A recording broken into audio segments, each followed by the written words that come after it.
আসসালামু আলাইকুম। আপনাদের সবাইকে জানাই স্বাগতম। আশা করি সবাই অনেক ভালো আছেন। আমি আলহামদুলিল্লাহ অনেক ভালো আছি। তো আমি আজকে আপনাদের মাঝে নিয়ে এসেছি শীতল পিঠার রেসিপি, তো টিপস সহকারে। তো সবার আগে বলে নিচ্ছি ভিউয়ার্স, আপনারা সবাই এই পিঠার রেসিপিটা একদম প্রথম থেকে শেষ পর্যন্ত দেখবেন, তাহলে আপনারা পিঠা বানাতে আর কোনো সমস্যার সম্মুখীন হবে না। যারা পিঠা বানাতে গিয়ে শক্ত হয়ে যায়, ফুলে না, ছিদ্র হয় না, অনেক সমস্যা, মানে মনটাই খারাপ হয়ে যায়। তো এখন যেহেতু শীতকাল, আমরা সবাই একটু পিঠা খেতে পছন্দ করি। পিঠা পছন্দ করে না এমন কোনো মানুষ নেই। তো আমি আজকে সব কিছুর সমাধান নিয়ে আপনাদের মাঝে হাজির হয়েছি। তো আপনারা ভিডিওটা পুরোটা দেখুন। তো এখানে আমি নিয়েছি 3 কাপ শুকনো চাউলের গুঁড়ি, আর দিয়েছি স্বাদ মতো লবণ, আর দিব আমি গরম পানি। গরম পানিটা হতে হবে কীরকম আপনাদেরকে আমি বলে নিচ্ছি। এটা একদম কুসুম গরম না, কুসুম গরম থেকেও বেশি আপনার হাত সহ্য করবে না, এরকম গরম পানি নিতে হবে। না হলে কি হবে, তাহলে কি হবে, পিঠাগুলা ফুলবে না, সফট হবে না। তো আপনারা অল্প অল্প একটু একটু করে পানি দিয়ে এটাকে কষলিয়ে অনেকক্ষণ তলকে এটাকে মাখাতে হবে। এটা টিপসটা হলো এটাই। তো এটা মাখতে মাখতে এক পর্যায়ে একদম আঠালো হয়ে যাবে। তারপর বারবার করে পানি একটু একটু করে দিবেন। তো পানির পরিমাণটা আমি আপনাদেরকে পরে বলে দিব। তো এখন আপনারা কি করবেন, এটার শুধু আপনাদের কাজ হলো এটা শুধু মাখিয়ে নেবেন। হাত দিয়ে মাখতে হবে, তাহলে সুবিধা হবে। আর আপনারা চাইলে একটা হুইস্কের সাহায্যে এটা নেড়ে নিতে পারেন। আমার মতে এটা হাত দিয়ে ভালো হবে। তো এটার ঘনত্বটা দেখুন আপনারা, বেশি পাতলাও হবে না, আবার বেশি ঘনও হবে না, সেটা আমি আপনাদেরকে দেখিয়ে দিব। তো এটাকে আমি অনবরত হাত দিয়ে কষলিয়ে এটা ভালো করে মাখিয়ে নিচ্ছি। যত মাখানো হবে পিঠাটা ফুলবে আর এবং সফট হবে। তো আপনারা এটা ভালো করে মনোযোগ দিয়ে দেখুন ভিউয়ার্স।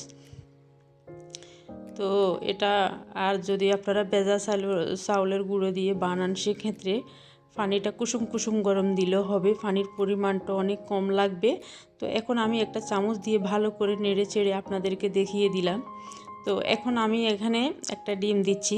যারা মানে পিঠা বানাতে সমস্যায় পড়েন এবং ডিম খেতে পছন্দ করেন, তারা এই আমার টিপসটা ফলো করতে পারেন। আমি কিছু পিঠা এমনি বানাবো, আর কিছু পিঠা একটা ডিম দিয়ে দিলাম। তো আপনাদের কাছে যেটা ভালো লাগে আপনারা সেটাই ট্রাই করবেন। তো এখন আমি একটা চুলার উপরে হাই হিটে একটা মাটির খোলা নিয়েছি। আপনারা চাইলে যে কোনো পাত্রেও বানাতে পারেন, কড়াই, যে কোনো কিছুর মধ্যে এটা করতে পারেন। আবার কিছু সাস পাওয়া যায় বাজারে বিক্রি করে, ওগুলো দিয়েও বানাতে পারেন। তো আমার কাছে ভালো লাগে এটা দিয়ে। তো এটা যদি না পান আপনারা ওটা দিয়েও বানাতে পারেন, কোনো সমস্যা নাই। তো দেখুন পিঠাটা মাশাআল্লাহ করে অনেক সুন্দর হয়েছে, অনেক সফট হয়েছে, আপনারা দেখেই বুঝতে পারছেন ভিউয়ার্স। তো আমি একে একে সব পিঠাগুলো বানিয়ে নিচ্ছি। সাইজটা আপনারা আপনাদের পছন্দ অনুযায়ী দিবেন, বড় ছোট আপনাদের পছন্দ অনুযায়ী দিবেন পিঠা কোলার ভিতরে। তো এখন আমি কিছু পিঠা এমনি বানাচ্ছি, আর কিছু পিঠা ডিম দিয়ে বানাচ্ছি।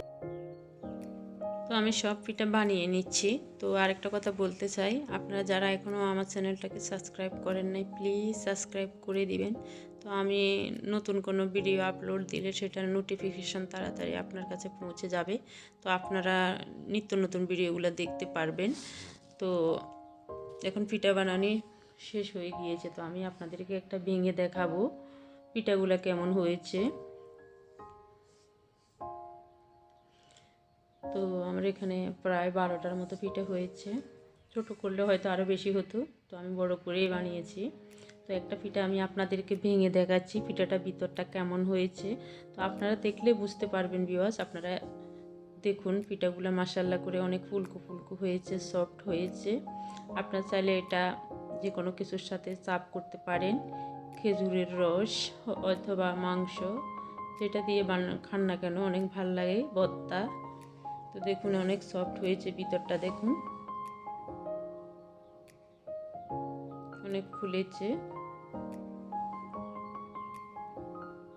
পিঠাটা একদম ভালো হয়েছে। তো সবাই ভালো থাকুন, সুস্থ থাকুন। তো আজকের মতো আমি এখানে বিদায় নিচ্ছি। নতুন কোনো রেসিপি নিয়ে আমি আবারও আপনাদের মাঝে হাজির হয়ে যাব। ততক্ষণ পর্যন্ত আপনারা অনেক ভালো থাকুন। আল্লাহ হাফেজ।